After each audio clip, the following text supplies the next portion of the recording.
I did everything that could have killed me 2 dozen times.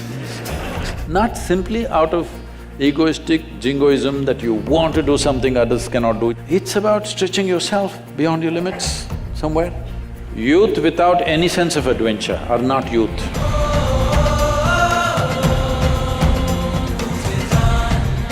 First question is from Georgie. Sadhguru, we know that you are always a game for adventure, but many young people mindlessly get into adventure sports and even lose their lives in the process. What is your suggestion for the youth who get into adventure sports? Well, I have no right to advise anybody on this arena because I did everything that could have killed me 2 dozen times. But I'm here somehow. So, see, when we say adventure, you can have ventures in your life or you can have adventure. Adventure means you don't know where your next foot is going to be. That's adventure. That means there is danger. No danger, everything safe, there is no adventure, isn't it? It's a venture. I'm not against ventures, but you're talking about adventure. That means you want to step into something that you don't know, isn't it? If you step into what you know, unpredictable, that's not an adventure, that's just an activity. So, I must tell you this. Why should I tell you all this and make some crazy people do something crazy? Well, one thing, my father, the physician, and constantly worried about me. His greatest worry was, he would knock his head and say, "This boy has no fear in his heart, what will happen to him?" I've heard this dialogue right from the age of 5, 6. He has no fear, what will happen, what will happen? One day I was around 11, he said the same thing. He has no fear in his… because about 12-foot long cobra came, I just picked it up and walked away. So this is the first time he's seeing, I've been doing since I was 6. The first time he saw. And then he had a Vespa scooter. From the age of 9, I've been riding it without him knowing. I was cleaning it for him, but I was riding it. So one day, it's in front of our house, the road is slopey like this. I'm just coming in, putting it in the neutral gear, and I'm standing on the seat and coming like this on the Vespa scooter. He saw me and his heart broke. So he said, "This boy has no fear in his heart, what to do?" Then I asked him, "When did fear become a virtue?" He said, "See, I told you he has no fear." So why are we thinking that we have to enter life fearfully? If you're fearful, fear is one of the worst emotions that people go through in their lives.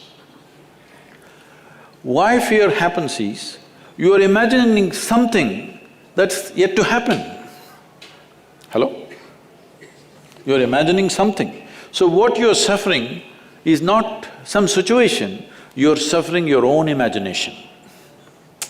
No, imagination is a fantastic thing. You're an architect, you must imagine, but if every building that you imagine, if you fear it may fall down, it'll drive you crazy. Even in architecture, there is adventure, isn't it? You must see Ranakpur. Have you seen Ranakpur in Rajasthan? You must see. Ranakpur also has Kumbhalgarh within 20 kilometers. It's the second largest wall on the planet. Most Indians know because we keep all the things that we should be proud of a secret. Sits in Kumbhalgarh. Close to that is Ranakpur. This architect is a madman, but he's a very super sane madman because he knows what he's doing. See, if you build a building, this is a temple with 1,000 columns. If you're thinking about safety, what would you do? Just in case over a period of time, if one column collapses, because those days the material is only stone, there is no steel and concrete and stuff. You would make sure if one column falls down, there'll be a another column which will keep the temple up. No, he built it in such way, the audacity of him is such, if you pull down one column, the entire temple will come down. His pride in his intelligence and capability is such that he made it in such a way, if one column comes, the temple should not exist. And it's standing for over 500, 600 years without any issue. You will see something like that in the yoga center. We built an elliptical dome, no steel, no concrete. And at the top, it's only 8 inches thick. And just to freak people, I left a 9 feet diameter hole. People said, this will going to collapse. It will not collapse. If you don't have any adventure in your life, in whatever you do, it doesn't matter, in every sphere of life, there is room for adventure. This means you must trust your capability and competence and one step more than that. There is a risk, of course. If there is no risk, there is no adventure, isn't it? So will young people get killed? Yes, unfortunately, sometimes it does. Before I became 35 years of age, at least 12, 13 of my friends died. Some in motorcycles, some in hang gliding and all the things we were doing together, some of them died. Well, they didn't kill me, but could I live without having done all those things? No. Even if one of those situations had ended me, still I would do it. Not simply out of egoistic jingoism that you want to do something others cannot do, it's not about that. It's about stretching yourself beyond your limits somewhere. But today, the world is far more organized, there's a whole lot of equipment. When we were doing it, crazy things, we had no equipment of any kind. We just did things just like that. But today there is safety equipment, there are systems, there are nets and there are so many things. Well, one of you should start a venture in adventure and bring the right equipment and everything. See, right now, some of the young boys, when they get the two-wheeler, they want to do some stunt, as I was doing, standing on the scooter and riding. They want to do those things. I'm saying, if you cannot stop them, only thing is, they should not be doing it on the street. We must create a space where they can do it with a reasonable amount of safety.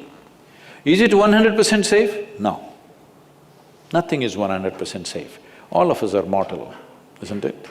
But we must create reasonable levels of safety where youth will go through adventure with the minimum amount of risk. No risk adventure, there is no such thing. I was one person, people were very surprised when I spoke for Jallikattu in Tamil Nadu. They said, Sadhguru, you cannot say this. I said, see, are you capable of building sports arenas in every village? Can you make them play football, this one, adventure sport, everything in the villages, can you? There's really nothing. The only thing that they have is a traditional sport where once a year they play, which is risky, of course, but it comes from a tradition of doing something. It's risky for the animal, it's risky for the man, actually more risky for the man than the animal. When I spoke for it, everybody resisted, you can't say this. I said, see, youth without any sense of adventure are not youth. You can already bury them as old men. They have to do something. But this does not mean they have to do wild things on the street. We can create situations and spaces where they can do this with reasonable amount of safety. There is no absolute safety.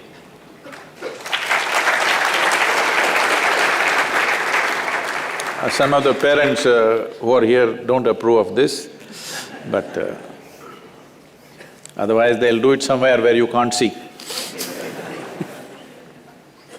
This is one thing I noticed in United States, especially our center is in Tennessee, so I'm just seeing this.